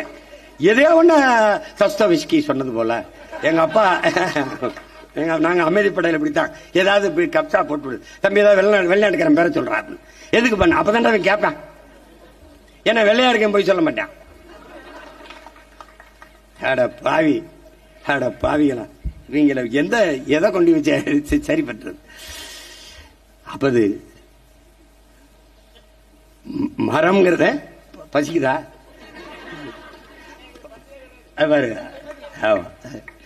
மரம் இருந்தாதான் மழை இருக்கும், மழை இருந்தாதான் அருவி இருக்கும், அருவி இருந்தாதான் ஆறு இருக்கும், ஆறு இருந்தாதான் நீர் இருக்கும், நீர் இருந்தாதான் சோறு இருக்கும், சோறு இருந்தாதான் வயிறு இருக்கும், உயிர் இருக்கும். அதனால இரு அதனால இரு கொஞ்சம் இரு. அது ஐயா கோவை சதாசிவம் எழுதுனதுல இந்த புதிய நகரங்களில் வந்து புத்துயிர் இல்ல, ஒரு உயிர்ப்பு இல்லைன்ற. அது காரணம் தகவல் தொடர்புக்கு எழுப்பிய கோபுரங்களின் எண்ணிக்கை கூட மரங்களின் எண்ணிக்கை இல்லைங்கிற. அங்க எப்படா மனிதனுக்கு நல்ல காற்று, பாதுகாப்பான சூழல் எப்படி இருக்கும், நல்ல குடிநீர் எப்படி கிடைக்கும் கேட்கிறாரு. இதுக்கு பதில் இருக்கா நம்மகிட்ட? இருக்கா? ஐயா நக்கீரன் அவர்கள் மலைக்காடுகளின் மனித குலத்திற்கு மலைக்காடுகளின் மடல் ஒரு மனு அப்படின்னு ஒரு கடிதம் எழுதியிருக்காரு. அந்த கடிதத்துல என் உடல் பற்றி எரிகிறது, இது தீக்குளிப்பல்ல எரியூட்டல். அது வந்து நான் தீக்குளிக்கல, தற்கொலைக்காக தீக்குளிக்கல, எரியூட்டல்ங்கிறார். பற்றி எரிகிற அந்த நெருப்புல ரத்த நாளங்களான அந்த ஓடைகள் கொப்பளிக்கிறது, அப்படியே வெப்பத்துல கொப்பளிக்கிறது. ஏரிகள் வெப்பத்தில் ஏரிகள் கொதித்து நீராவியாகிறது, ஏரிகள் கொதித்து நீராவியாகிறது. அப்ப அந்த இயற்கை தாவரங்கள் எல்லாம் கருகி, இயற்கை தாவரங்கள் இதர பிறகு இதுல மற்ற தாவரங்கள் எல்லாம் கருகி சாகிறது. அதிலே ஊர்வன, பரப்பன, நீந்துவன, கொறிப்பன எல்லா விலங்குகளும் எல்லா பறவைகளும் எரிந்து சாம்பலாகிறது. அதுல மரம் சொல்லுது உங்கள் நுரையீரலுக்கு உயிர்காற்றை, மூச்சுக்காற்றை, உயிர்காற்றை நிரப்பிய நீங்கள் இன்று கரிக்காற்றை நிரப்புவதை நினைத்து நான் வருந்துறேன். ஏன்னா நுரையீரலுக்கு அந்த உயிர்காற்றை மூச்சு காற்றை தருவது மரம் தான். அதனால அந்த மரம் வருந்ததுங்கிற கடைசியா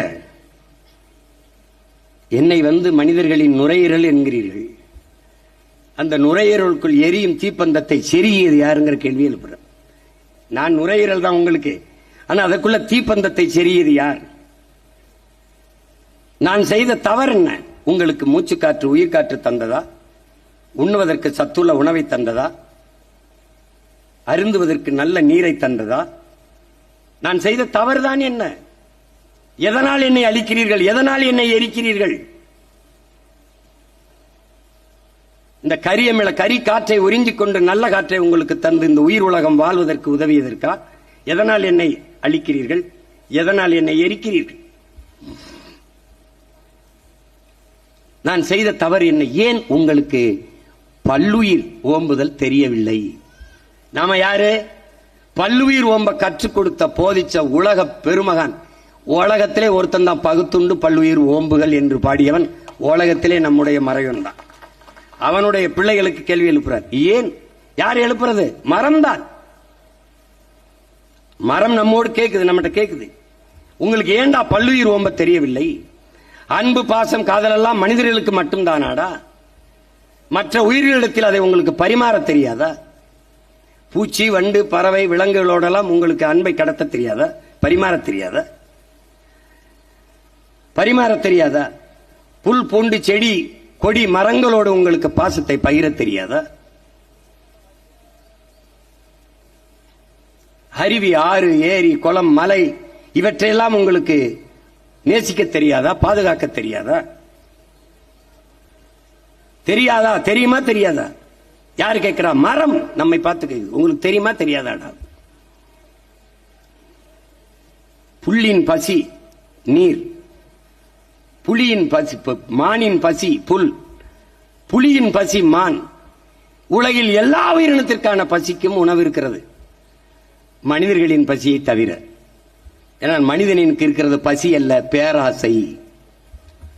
அந்த பேராசை என்று சொல்லக்கூடாது. அந்த பேராசை என்பது பெரும் தீ. அதுதான்டா என்னை எரிக்குதுங்கிற.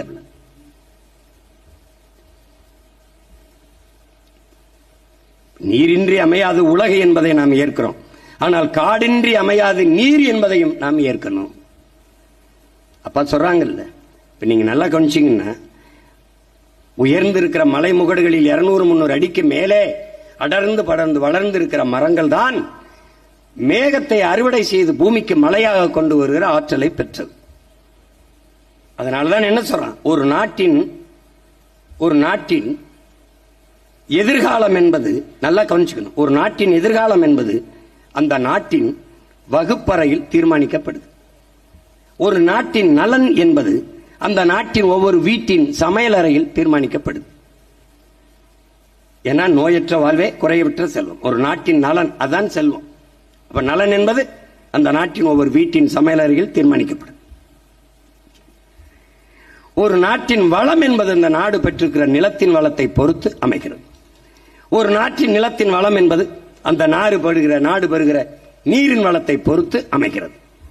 ஒரு நாட்டின் நீரின் வளம் என்பது அந்த நாடு பெறுகிற மழையின் வளத்தை பொறுத்து அமைகிறது. அந்த நாட்டின் மழையின் வளம் என்பது அந்த நாடு பெற்றிருக்கிற மலைகளின் வளத்தை பொறுத்து அமைகிறது. இப்ப நான் ராமநாதத்துக்காரன், எனக்கு கடல் இருக்கு. மதுரையில கம்பம் குமிழி தேனியில மழை கடல் இல்லை, ஆனால் மழைப்பொழிவு இருக்கு. காரணம் என்ன? கடல் இருந்தும் நான் மழைப்பொழிவை பெற முடியவில்லை. காரணம் மழை இல்லை, அதனால் மழை இல்லை. அங்கே நீராவி ஆறுகிற மேகம் மேற்கு தொடர்ச்சி மலையாக இருக்கிற மதுரை தேனி கம்பம் குமிழியில தடுத்து நிறுத்தி பூமிக்கு மழையா வருது. அங்கே மழைப்பொழிவை பெற முடியுது. அவன் வளமாக இருக்கிறான், நான் வறண்டு இருக்கேன். இது விளங்குது. அப்ப அந்த மலை மேலே அடர்ந்து உயர்ந்து இருக்கிற அந்த மரங்கள் தான் பூமிக்கு மேகத்தை அறுவடை செய்து மழையா கொண்டு வரும். எங்க குளிர்ச்சியா இருக்கோ அங்க மேகம் மழையை கொட்டும். அடர்ந்த காடுகள் இருக்கிற பகுதியில் காடுகள் குழு குழு என்று குளிர்ச்சியா இருக்கும், மழையை கொட்டும். இல்லை என்றால் மேகம் திருப்பி கடலிலே போய் குளிரா இருக்கிறனால அங்கே மழையை கொட்டும். இதுதான் இயற்கை. அப்போ மழை இல்லை என்றாலும், மரம் இல்லை என்றாலும், மழை இல்லை, நீர் இல்லை, சோர் இல்லை, உயிர் இல்லை. எனவே மரம் நம் உயிர். அதை புரிஞ்சுக்கணும். இவ்வளவு மரம் நமக்கு கற்பிக்குது, இவ்வளவு கற்பிக்குது. இங்க எழுதிய எல்லா பேரறிஞர்களும் மரத்தின் பயன்பாட்டை சொல்லிட்டான். ஆனா இவ்வளவு கற்பித்தும் நாம இன்னும் அந்த மரங்களின் அருமையை புரிந்து கொள்ள தவறுகிறோம். ஆனால் இனி வரும் காலங்களில் உங்கள் பிள்ளைகள் அதை செய்வதாக இல்லை. இப்ப நாங்க வனம் செய்வோம்னு நட்டுக்கிட்டு வர்றோம். ஒரு தம்பி, என்னுடைய தம்பி கதிர்காமன் எல்லாம் ஏகப்பட்ட வந்திருப்பான்னு நினைக்கிறேன், ஏகப்பட்ட பனை மரங்களை நட்டுக்கொண்டு வருகிறான். பல மரஞ்செடி கொடிகளை என் தம்பி சங்கர் மகள், இந்த என் மகள் இருக்கா, ரெண்டு பேரும் அவங்க வீட்டை சுத்தி 50 மரங்களுக்கு மேலே 2 பேரும் நட்டுருக்கான் படிக்கிறது. நீ வரும்போது என்ன செய்வாய் சீமான்? இப்ப பாரு, இப்ப நான் என்ன செய்யறேன் பாரு. பல கோடி பனை திட்டம், 10 ஆண்டு பசுமை திட்டம். இந்த பிராக்டிக்கல் மார்க் கொடுக்கறானடா, கூடுதல் மதிப்பெண். அது மாதிரி எங்க தலைவன் பிறந்தவன் ஒரு பிள்ளைக்கு தமிழ் பெயர் வச்சால் 500 ரூபாய் வைப்பு தொகை வச்சிருவாப்ல. நான் என்ன பண்ணுவேன், நான் ஆட்சிக்கு வந்தோடனே எந்த வீட்டில் பெண்மகள் பிறந்தாலும் அவளுடைய பேர்ல வைப்பு தொகையா 5000 ரூபாய போடுவேன். அவ படிச்சுட்டு மனவயதை எட்டு வெளியில வரும்போது 20 லட்சத்தை கையில் கொடுப்பேன், 10 லட்சத்தை கையில் கொடுப்பேன். உனக்கு புரியுது நினைக்கிறேன். யாவன் கை விட்டாலும் அவ கையில 10 லட்சம் இருக்கும், அது தனி. ஆனால் படிக்கும் போது என் பிள்ளைகள் மக்கள் இயக்கமாக மரம் வளர்த்தலை உருவாக்குவேன். என் பிள்ளை ஒவ்வொரு பிறந்த நாளைக்கும் மரம் நடணும். 2 வயசா 2, 3 வயசா 3, 4 வயசா 4 மரம் நட்டுக்கிட்டே வரணும். அதுல பள்ளிக்கூடத்தில் படிக்கிற என் பிள்ளை, மாணவ பிள்ளை 10 மரம் நட்டான்னா, 10 மரம் நட்டை கட்டி காட்டிட்டான்னா அவனுக்கு தேர்வுல 10 மதிப்பெண்கள். 100 மரங்களை நட்டு வளர்ந்துட்டான்னா அவன் சிறந்த தமிழ் தேசிய குடிமகன் விருது. அந்த சான்றிதழை வச்சுக்கணும். எதுக்கு? வேலை வாய்ப்புல முன்னுரிமை. 1000 மரக்கன்றுகளை நட்டுட்டான்னா அவன் இறந்த போது அவனுக்கு அரசு மரியாதை அடக்கம். புரியுது நினைக்கிறேன். கண் தானம் பண்ணினான், ரத்த தானம் பண்ணினான், உறுப்பு தானம் பண்ணினான், உடல் தானம் பண்ணினால் அவன் இறுதி மரியாதை அரசு மரியாதையாக செய்யப்படும். இப்ப மரக்கன்று நட்டுருவான், எல்லாரும் நட்டுருவான். நட்டு அதுபோக மக்கள் நடும்போது மக்களுக்கு 100 மரம் என்றால் அதற்கு ஊக்கத்தொகை, பாராட்டு தொகை, 500 மரம் என்றால் அதற்கு, 1000 மரம் என்றால் அதற்கு. சொந்த வீட்டு மரமா இருந்தாலும் என்னை கேட்காமல் நீ வெட்டக்கூடாது. ஒரு கிளையை நறுக்கினால் சக மனிதனின் கையை நறுக்கியது போல குற்றம். 6 மாசம் உள்ள இருக்கணும். எந்த சேதமும் நீ செய்யக்கூடாது. அடர்ந்து இருக்கிற இந்த வனத்திற்குள்ளே ஒரு மரத்தை வெட்டினால் பக்கத்தில் இருக்கிற மதம் பயப்படும். அடுத்த ஆண்டு அது பூப்பதும் காய்ப்பதும் குறைந்து விடும். கூடி நிற்கிற மாணவர்களிடத்தில் ஒரு மாணவனை ஆசிரியர் அடித்தால் அருகில் இருக்கிற மாணவனுடைய ரத்த அழுத்தத்தை சோதித்தால் அது உயரும். இவனா பார்த்துக்க போய். அதே மாதிரிதான் வெட்டக்கூடாதுங்கிறான். மரத்திற்கு உயிர் இருக்கு, கேட்காதுன்னு உயிர் இல்லைன்னு எவன் சொன்னது? பேசிக்கொண்டே இருந்தால், அன்பாக பேசினால் அந்த ஆண்டு பூப்பதும் காய்ப்பதும் கூடும். இங்கே மேதைகள் இருக்கிறார்கள், கேட்டுக்க. நான் சொன்னா நீ சிரிப்ப. அதே கருத்தை என் தம்பி சூர்யா சொன்னா ரசிப்ப. இப்ப நான் மறுபடியும் போய் நடிச்சாடா வந்து சொல்லிட்டு இருக்க முடியும்? உன்னோட பெரிய இதா இருக்கு. டேய், நல்லகன்னு பிறந்து வாழ்ந்து இருக்கிற மண்ணில் தான்டா நடிகை நாடால் ஆசைப்படுறாங்க. நல்லகன்னு ஒருத்த காலம் ஒப்பேன், என் அப்பன் அவன் யாருன்னு தெரியாதனால தான்டா நடிகன் நாடால துடிக்கிறான். நீ பின்னாடி பண்ணிக்கிற. கலையை போற்றுடா, கலையை போற்று, கொண்டாடு. அதை எங்க வைக்கணுமா அங்க வைக்கணும். இந்த நாட்டில் சாதிய போதை, அதை எதிர்த்து போராடுகிற கூட்டம் இருக்கு. மதவாதத்துக்கு எதிராக மாநாடு போராட கூட்டம் இருக்குது. மதுவுக்கு எதிராக போராட்டம், மது ஒழிப்பு மாநாடு கூட்டம் இருக்குது. இந்த 3 போதைகளுக்கு இடையான போதை திரை போதை, திரை மயக்கம். அதுக்கு எதிராக ஒருத்தனும் பேச மாட்டான், ஒருத்தனும் பேச மாட்டான். நான் கேட்கறதுக்கு பதில் சொல்லு. ஒப்பனை அளித்த உடனே அரியணை ஏற்கிறியா? ஏற்கிறியா? ஏற்கிறியா? நடித்தால் நோட்டை தருவோம் வாழ்வதற்கு, நடிப்பதை நிறுத்தினால் நாட்டை தருவோம் ஆள்வதற்கு. இதை ஏற்கிறியாடா? அறிவார்ந்த தமிழ் சமூகத்தின் பிள்ளையானி, ஆன்றோரும் சான்றோரும் பிறந்த மண்ணிலே உலகத்தில் எந்த இனத்திலும் பிறக்காத பேரறிஞர்கள் வள்ளுவன், கம்பன், இளங்கோ, எவ்வளவு பெரிய தத்துவ ஞானி, புத்தனும் சித்தனும் பிறந்த பூமியிலே உலகத்திற்கு அறிவை கடன் கொடுத்த இனத்திலே எதுவுமே இல்லை, எதுவுமே இல்லை. யார் அரசியல் பிழைத்தோருக்கு அறங்குற்றாகும். என்னைக்கா பாடினா? என்னைக்கு பாடினா? முறை செய்து காப்பாற்றும் மன்னவன் மக்களுக்கு இறை என்று வைக்கப்படும்.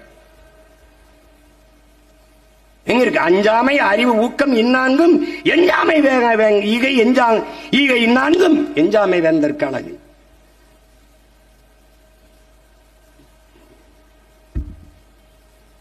வைத்திருக்கிறப்ப எல்லாம் எவ்வளவு பெரிய மேதைகள், ஞானிகள், தன்னலமற்ற தியாக மறவர்கள்.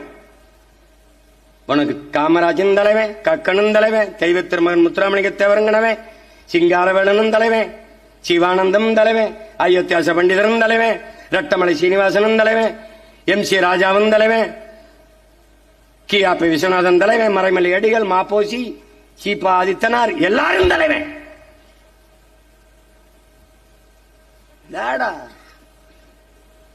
தலைவனா என்னன்னு ஒன்று இருக்கடா. தலைவன் தெரிஞ்சுக்கடா. தலைவன்னா தண்ணீரில் கரைத்தாலும் தண்ணீரில் தன்னையே கரைத்து சுவையை கூட்டும் உப்பாக இருக்கணும்டா தலைவன். தன்னையே எரித்துக் கொண்டு உலகத்திற்கு வெளிச்சத்தை தருகிற மெழுகுவர்த்தியா இருக்கணும்டா தலைவன். அப்படி இருந்த தலைவன் என் இனத்திலே என் உயிர் தலைவன் மேதகவே பிரபாகரன் அவர்கள் தான். அவன் ஒருவன் தான் இந்த இனத்தில் ஒரு கோட்பாட்டை முன் வச்சான். நான் வீழ்ந்தாலும் சரி என் இனம் எழுந்தால் போதும், நான் செத்தாலும் சரி என் இனம் வாழ்ந்தால் போதும்.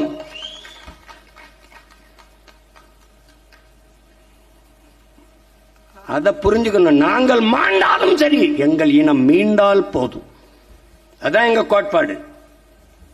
சும்மா ஒரே முறையில் ஏன் இதை பேசுற, அதை ஏன் பேசுற? ஏய், இந்த நாட்டில் என்னை எதிர்ப்பவன் வெறுப்பவன் எல்லாருக்கும் சேர்த்துத்தான் நாங்கள் இந்த வேலையை சேர்த்து பேசிக்கிட்டு இருக்கோம். மரம்ங்கிறது நாம் தமிழர் கட்சிக்கு பிள்ளைகளுக்கு மட்டும் மரம் இல்லடா, காற்று எல்லாருக்கும் தான். நீ காற்றை சுவாசிக்கவில்லை, கந்தக தூசியை சுவாசித்துக் கொண்டிருக்கிறாய். ஒரு கார் வெளியிடுகிற நச்சு புகையை கட்டுப்படுத்த 6 மரங்கள் தேவை. உனக்கு எத்தனை மரம் இருக்கு? எத்தனை லட்சம் கார் ஓடுது? ஒரு மனிதனுக்கு சராசரி 422 மரம். உனக்கு 28 மரம் இருக்குன்னு அரசு சொல்லுது. இருக்கா? இங்க இருக்கு, வெளியில் இருக்கா?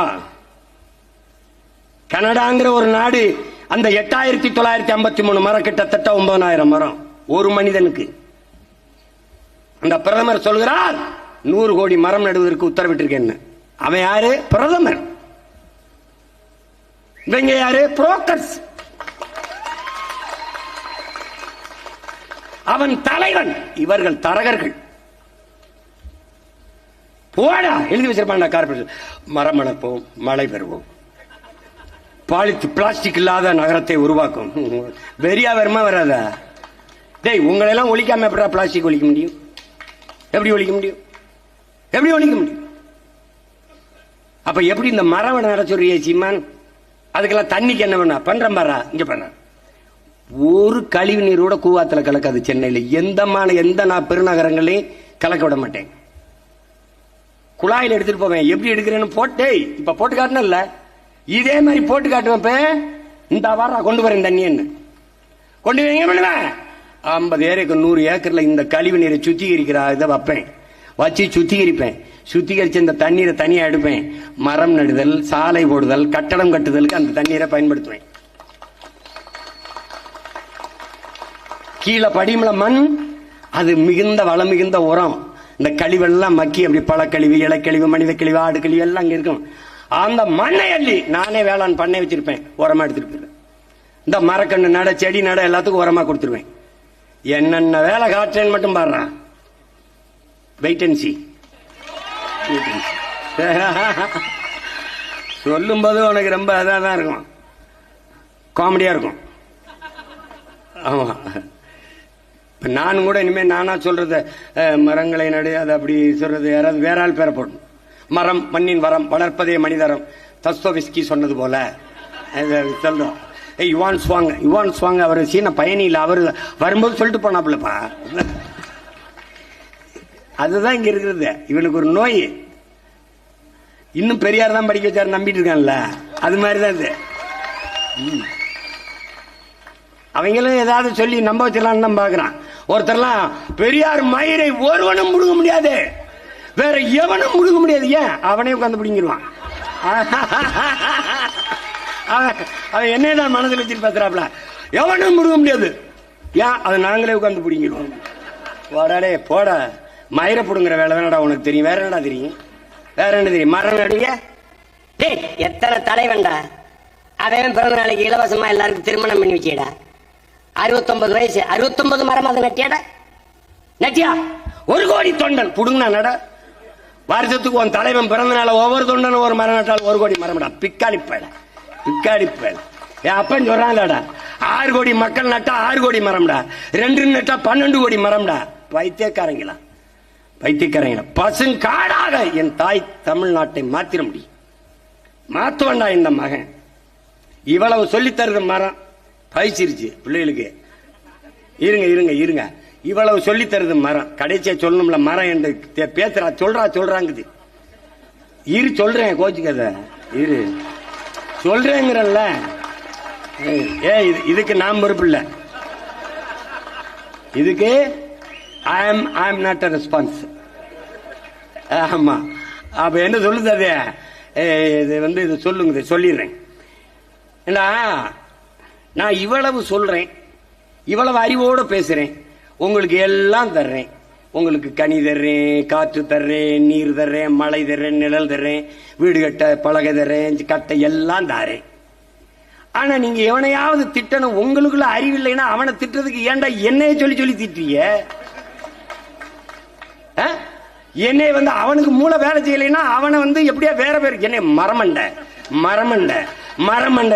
ஏன்டா என்னைய கவலைப்படுத்துறீங்க? அதுக்கு நன்றி கடனாடா? இவ்வளவு செய்யற எனக்கு நன்றி கடனா? மரமண்டன் திட்டுறதுக்காடா உங்களை அப்படி வளர்த்திருக்கேன்? டேய், உங்களுக்கு இருக்கிறது மரமண்ட இல்லடா, மயிறு மண்டை. நன்றி, வணக்கம்.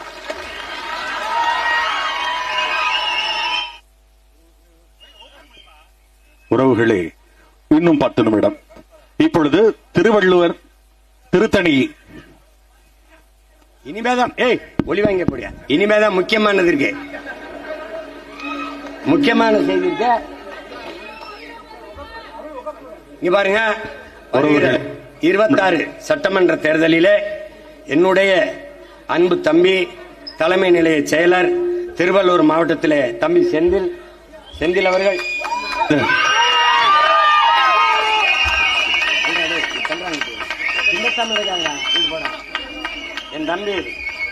என் தம்பி செந்தில் அவர்கள் விவசாயி சின்னத்திலே அந்த திருத்தணி தொகுதியில என்னுடைய தம்பி சந்திரன் அவர்கள் விவசாயி சின்னத்திலே வேட்பாளராக போட்டியிடுகிறார். என் அன்பு சொந்தங்கள், நாம் தமிழர் கட்சியின் வெற்றியாக பார்க்காமல் தமிழ் பேரினத்தின் வெற்றி, அரசியல் மாற்றத்திற்கான வெற்றி, எளிய மக்கள் அவர்களுக்கான அதிகாரத்திற்கான வெற்றி என்று நினைவில் வைத்துக் கொண்டு விவசாய சின்னத்திற்கு வாக்களியுங்கள். ஒரு நாட்டில் ஒரு விவசாயி வாழ்கிறான், வளர்கிறான் என்றால் அந்த நாடு வாழ்கிறது, வளர்கிறது. ஒரு நாட்டில் ஒரு விவசாயி வாழ முடியாமல் சாகிறான் என்றால் அது நாடல்ல, சுடுகாடு. விவசாயிக்கு வாக்களியுங்கள், அவனும் வாழ்வான், நம்மையும் வாழ வைப்பான். நன்றி, வணக்கம். நாம் தமிழர், தமிழ் தாய் வாழ்க, தலைவர் பிரபாகரன் வாழ்க. 2026 படைப்போம் புதிய அரசியல் வரலாறு.